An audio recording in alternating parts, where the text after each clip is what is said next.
போற்றி. இறைவனுக்கு சங்கரன் என்று ஒரு பெயர். இந்த பெயருக்கு என்ன பொருள் என்று சொன்னால் இன்பத்தை தருபவன் என்று பொருள்.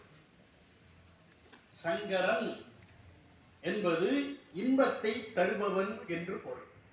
எனவே சங்கரா போற்றி என்று பேசுகிறார். இந்த போற்றி என்பதற்கு ரெண்டு பொருள் உண்டு. வணக்கம் என்று ஒரு பொருள், எனக்கு அருளுக என்று ஒரு ரெண்டு பொருளையும் சொல்லுகிறார். இதுல இன்னொரு செய்தியை நம்ம தெரிந்து கொள்ளணும். நம்முடைய செய்திகளை எல்லாம் யார் யாரோ எடுத்துக்கொள்கிறார். நமக்கு ஒரே குழப்பமா இருக்கு. செய்ய செய்ய சங்கர சங்கர போற்றின்னா அது வேறு யாருக்கோ ஒரு நினைச்சிட்டு இருக்கிறோம். அது அல்ல, அது அவர்கள் எடுத்துக்கொண்டார்கள். செய்ய செய்ய போற்றி சங்கர சங்கர போற்றிங்கெல்லாம் பெருமானை நோக்கி நாம நம்முடைய முன்னோர்கள் சொன்னது.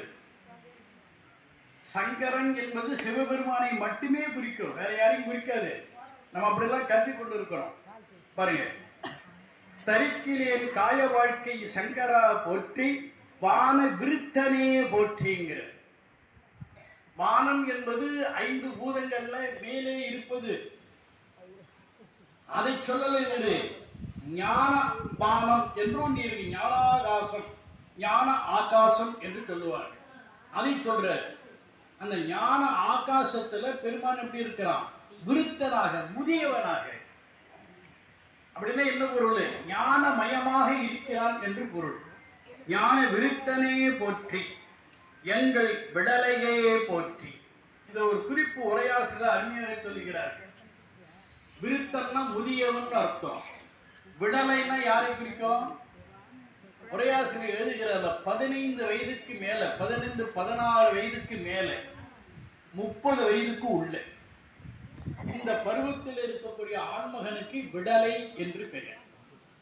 நமக்கு எப்படி பருவம்? குழந்தை பருவம், அப்புறமா விடலை பருவம், அப்புறமா விருத்த பருவம், முதிய பருவம்.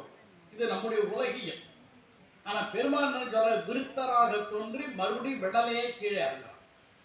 அது காட்சி கொடுத்தது. எனவே நமக்கு இதற்கு வேறுபாடு. அதெல்லாம் அதை வார்த்தையில வைத்து காட்டுகிறார். எங்கள் விடலையே போற்றி ஒப்பில் ஒருத்தனே போற்றி. இந்த வரிதான் அற்புதமான வரி. இறைவன்னா சிவபெருமான் தாங்க, வேற யாரும் கிடையாது. அது எப்படி சொன்னாரு? ஒப்பில் ஒருத்தன், ஒரே ஒருத்தன் சிவபெருமான், அவனுக்கு இணை யாருமே கிடையாது. எனவே சிவபெருமான் ஒருவனே கடவுள் என்பதை இங்கே விளக்குகிறார். ஒப்பில் ஒருத்தரே போற்றி உம்பர்தம் பிரான் போற்றி. உம்பர்னா தேவர்கள் அர்த்தம், மேலே உள்ள தேவர்கள். அவர்களுக்கெல்லாம் பிரானாக, அவர்களுக்கு பிரியாத தலைவனாக விளங்குபவன் என்று பொருள். உம்பர்தம் பிரான் போற்றி. அது அடுத்து சொல்கிறார், தில்லை நிறுத்தனே போற்றி. தில்லை என்பது இன்றைக்கு சிதம்பரம் என்ற ஊர். அந்த காலத்துல தில்லை என்று பெயர் இருந்தது, இப்பொழுது மாறி இருக்கிறது. ஆனாலும் ஒரு கருத்து சொல்லுகிறார்கள். தில்லை என்பது ஊரின் பெயர். காரணம், இந்த தில்லை என்று ஒரு மரங்கள் இருந்ததாக சொல்லுகிறார். அது காடாக இருந்தது. உள்ளே இருக்கக்கூடிய கோயிலுக்கு தான் சிதம்பரம்னு பேர். இப்ப காலப்போக்கில் என்ன மாற்றம் ஏற்பட்டிருக்குன்னா, அதை நம்மவர்கள் அதை பின்பற்றாத காரணத்தினால, புரிந்து கொள்ளாத காரணத்தினால, போற்றாத காரணத்தினால இந்த கோயில் பெயரு ஊருக்கு வந்து விட்டது, ஊர் பெயரு மறைந்து விட்டது. அதுக்கு ஏற்றபடி இன்றைக்கு அங்கே தில்லை மரங்களும் இல்லை. எனவே தில்லை நிறுத்தனே போற்றிங்க. நிறுத்தம்னா நடனம் என்று பொருள், கூத்து என்று பொருள். கூத்து நடனம் என்றால் அசைவு என்று பொருள். உலகை இயங்கிக் கொண்டே இருக்கணும். உலகை இயங்கிக் கொண்டே இருக்கணும், அசைந்து கொண்டே இருக்கணும். அசைவு தான் இயக்கம். ஒன்றும் இல்லை, நம்ம சாப்பிட்றோம், பசி எடுத்து சாப்பிட்றோம். அந்த உணவு என்ன ஆகுதுன்னா உள்ள போகிறது. உள்ள போய் அந்த இறைப்பையில பல்வேறு அந்த சீரழிஞர்கள் சுரந்து அது ஜீரணம் ஆகுது. அதுதான் அசைவு, அதுதான் கூத்து, அதுதான் நடனம். அது நடக்கலனாலும் உயிர் வாழ முடியாது. அப்போ உலகத்துல எல்லா இயக்கமும் நடக்கணும். எல்லா இயக்கமும் நடக்க வேண்டும் என்றால் உலகமே ஒரு சடம். சடத்தில் இயக்கம் நடக்க வேண்டும் என்றால் சடத்தையும் ஆளுகின்ற அந்த எல்லையற்ற பரம்பொருள் அசைக்கணும்.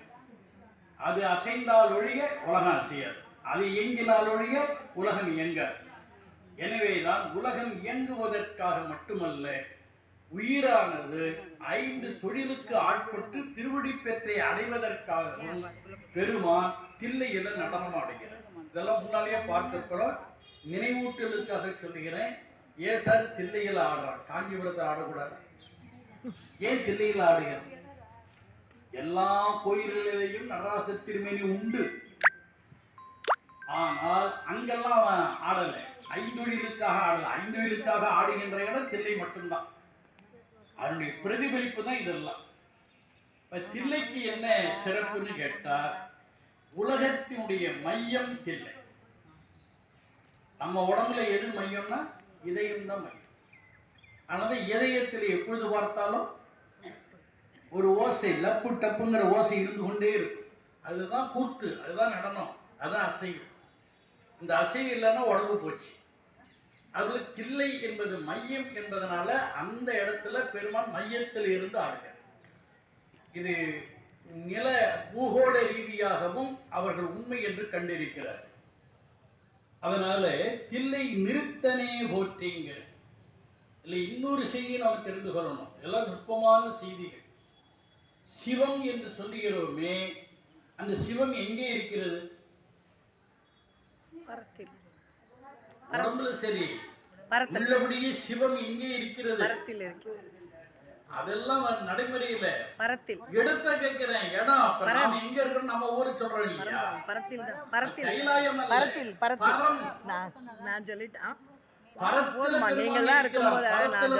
இருக்கிறது. அந்த சிவத்திற்கு பரம்பொருள் என்று பெயர். பரம்பொருள் அவன் முத்தி பேர் அடைகின்ற பொழுதுதான் அந்த சிவத்தை தரிசிக்க முடியும். அதற்கு முன்னாதாக எல்லாம் பரத்தை சிவத்தை தரிசிக்க முடியாது. அப்ப நம்முடைய நிலைமை என்ன ஒரு கேள்விக்குரியாது. அதுக்காக பெருமான் கருணையோடு என்ன செய்கிறான்னா, ஆன்மாக்களில் மிகச்சிறந்த ஆன்மாவை தன்னுடைய வடிவத்தை கொடுத்து, தன்னுடைய அடையாளத்தை எல்லாம் கொடுத்து, தன்னுடைய பெயரையும் கொடுத்து வைத்திருக்கிறார். அதனாலதான் நம்முடைய சைவத்தில் பார்த்தீங்கன்னா இந்த 5 தொழிலுக்காக 5 கடவுளர்கள் என்று சொல்லுவார்கள். அதில் இந்த அண்டம் எல்லாம் ஒரு அண்டம், ஒவ்வொரு அண்டத்துக்கும் ஒரு கடவுளர் இருப்பார். எல்லாமே ஆன்மாக்கள் தான். அந்த ஆன்மாக்களுக்கு அந்த பரம்பொருள் தன்னுடைய உருவத்தையும் தன்னுடைய குணத்தையும் தன்னுடைய அடையாளத்தையும் தன்னுடைய செயலாற்றலையும் கொடுத்திருக்கிறது. அந்த வகையில தான் நம்முடைய உலகத்திற்கு கையிலை நாதம். கையில எங்க இருக்குது? இமயமலையில் இருக்கிறது கையிலை அல்ல, அது பூகோள கையிலை அல்லது பரத்தில் தான் இருக்கு. இமயமலைக்கு போனா கையிலைக்கு போனது அர்த்தம் போயிடுது. சுந்தரர்லாம் அங்க போகல, இமயமலைக்கு போகல. ஆமா, சுந்தரர் எங்க போனாரு? கைலாயம், கையிலைக்கு இது போனாரு. அந்த கையிலை எங்க இருக்குது? பரத்தில் தான் இருக்கு. இமயமலையில பரத்திலாம் கிடையாது. இது ஒரு நுட்பமான செய்தி. அதாவது இது வந்து சித்தாந்த செய்தி தான். சித்தாந்தம்லாம் ஓரளவாவது விளைவிக்காம இதெல்லாம் விளைவிக்க சொல்ல முடியாது. இந்த உடம்பு 36 கருவிகளை கொண்ட ஒரு பெருங்கருவி.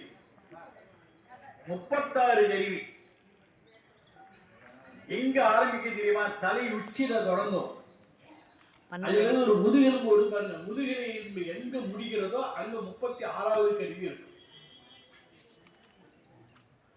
இந்த 36 கருவிகள்ல அராகம் என்று ஒரு கருவி இருக்கிறது.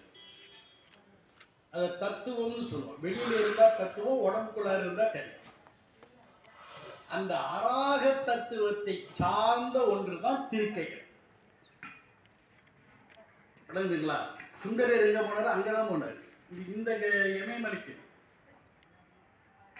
நம்ம எல்லாமே தப்பா புரிஞ்சுக்கணும்னா நமக்கு வளர்ச்சியெல்லாம் இருக்காது.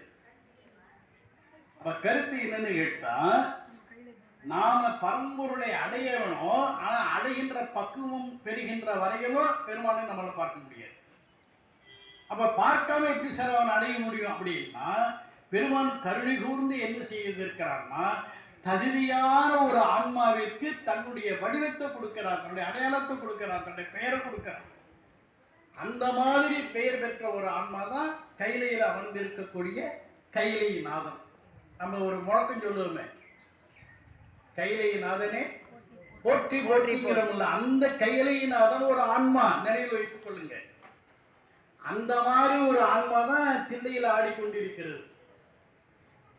நம்ம மேலோட்டமாக பார்க்கின்ற போது அதுதான் கடவுள் என்று கருதணும். நான் நுட்பமா பார்த்தா அது கடவுள் அல்ல. நம்மை போன்ற ஒரு ஆன்மா, நமக்கு அந்த ஆன்மாவிற்கு வேறுபாடு வித்தியாசங்கிறது பல மடங்கு. அதெல்லாம் நம்மளால விளக்கவே முடியாது. பெருமான் கருணை கூர்ந்து என்ன பண்றான்னா, எல்லா தலங்களிலும் சிவலிங்கமாக எழுந்துள்ளிருக்கிறார் நமக்காக. இது சார்ந்த நிறைய கருத்துக்களை உட்கொள்ளலாம். நமக்கு ஒரு பிரச்சனை வாழ்க்கையில வருதுன்னு வச்சுங்க. இப்ப நம்ம பெருமானை என்ன நினைச்சிட்டு இருக்கிறோம்னா, பொதுவா நம்ம வாழ்க்கையில் உள்ள பிரச்சனையெல்லாம் தீக்கிறதுக்காக உட்கார்ந்துருக்கிறாள்னு நினைச்சிட்டு இருக்கோம். இந்த அளவுக்கு கொண்டாந்து விட்டாங்க என்னுடைய சைவத்தை. பிரச்சனைன்னு வந்தா உடனே நம்ம எங்க போறோம்? ஒரு ஜோசியர்கிட்ட தான் போறோம், அல்லது கொஞ்சம் விஷயம் தெரிஞ்ச அந்த குருக்கள் மாதிரி ஆட்டு போவோம். அவங்க என்ன நமக்கு வழி சொல்றாங்க? பரிகாரம், பிராயச்சித்தம். இப்போ ராகு கேது பிரச்சனையா, ஒன்று எங்கேயாவது இந்த கும்பகோணம் பக்கத்தில் ஒன்று இருக்குது, அங்கே போ, அல்லது இந்த பக்கம் காலத்தி போ, இந்த மாதிரி கை காட்டுகிறார். நாம் என்ன புரிந்து கொள்ளலைன்னா, காலத்தில் எந்த பெருமான் இருக்கோன்னா அவன் தான் இங்கேயே உட்காந்துருக்கிறான். இவன் வேறு அவன் வேறு அல்ல. இதெல்லாம் நமக்கு வழங்க மாட்டேங்குது.